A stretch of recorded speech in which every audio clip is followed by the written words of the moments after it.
I really don't know what is going on with my life right now. Is Mercury in retrograde or something? I mean, the past few days have just been terrible. I really need to figure out this situation between me and the jerk. I hadn't even finished my thought when I turned around and he was standing there at my desk. Speak of the devil. Hi, Kwan. Did you drive today?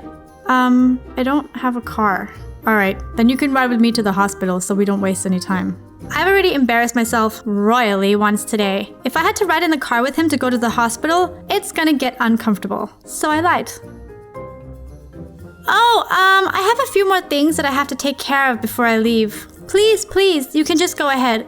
Once I'm done, I'll hop on a motorcycle and we should get there around the same time. He hadn't even had the chance to object when Tip, who was obviously eavesdropping on our conversation, jumped out of nowhere and said, Kwan, you've already turned in all of your tasks today. You're free to go ahead with Mr. Cherngpha. See you tomorrow, Mr. Cherngpha. Bye. See you tomorrow, Miss Tip. Okay then, so you can just come with me. So as you can see, they're getting along quite well now, which has unfortunately resulted in me being stuck in the car with him. That's not even the worst part. It smells so bad in here. It's puke. Not just any puke, it's your puke. I asked Jan to quickly wash my car so that I could still get to work on time, but thanks to you, I will still have to go get it washed professionally. He answered me as if he heard what I was thinking. I guess I should take some responsibility for my actions. Fine, I will pay for your car wash, but only if the result of the test shows that you didn't do anything to me. I've told you hundreds and hundreds of times. I didn't do anything to you. After she said that, a great idea came to me. That could be a little payback for her puking all over me and then having the nerve to accuse me of doing something to her. If the results show that I didn't do anything to you, instead of paying to have my car cleaned, you should have to clean it. I was so ticked off when he said that, but then I realized maybe I could save a little money this way. I mean, a professional cleaning for his car would probably cost me an arm and a leg, and an ear. Okay, I'll wash your car. Once I said that, he flashed me the most evil smile and said, deal. After that, I didn't say anything, but I suddenly remembered what he said in his office before I walked in. 3 months. What was he talking about when he said 3 months?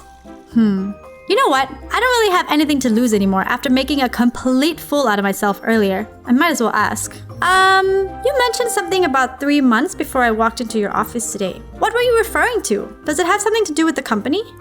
I distinctly remember thinking that out loud to myself before you walked in. Were you eavesdropping?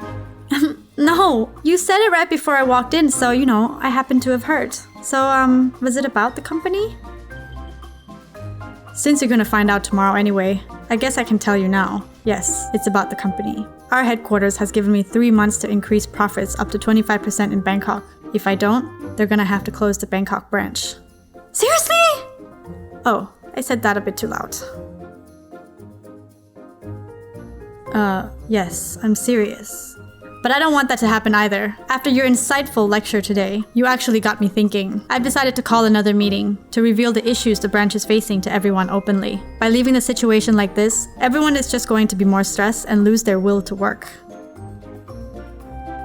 And when you do, you should be more encouraging and supportive, not threatening like this morning. I couldn't resist blurting out.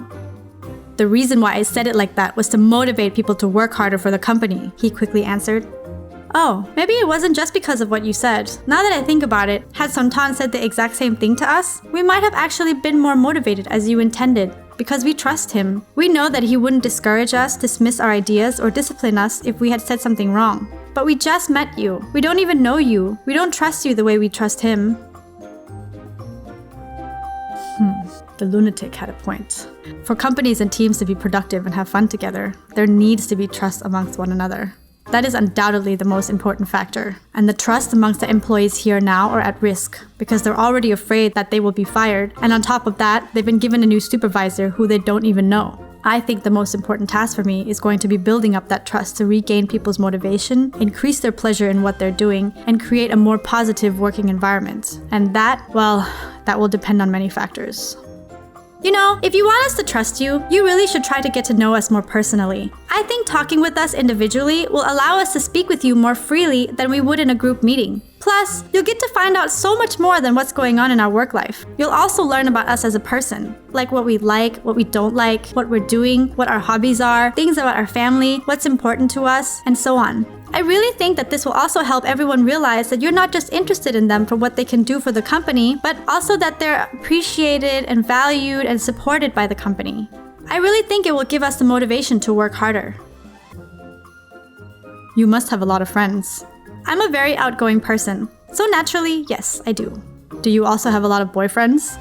Oh my god, is he asking just to annoy me, or does he really want to know?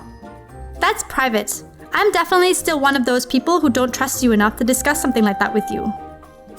I see. You're right. We've only known each other for 1 day and 1 night. Anyway, then after the company meeting, I will ask for one-on-one meetings with everyone individually, so that we can get to know each other a little bit better. You know, even though he's super annoying, I have to admit he really is trying. He seems to be quite determined to solve the problems within the company, and he's really open to hearing what other people have to say. So I offered my help to do a little research on everyone for him, so that he has some information on them before the meeting. Thank you. 24 hours ago, I really would not have even considered saying the words thank you to this lunatic. But after seeing how focused she is and hearing her helpful insights, I realize she is actually quite a valuable asset to the company. Did he really thank me? Wow. Didn't know he could also be nice. Oh no, I accidentally giggled out loud. I'm just gonna pretend it was something outside.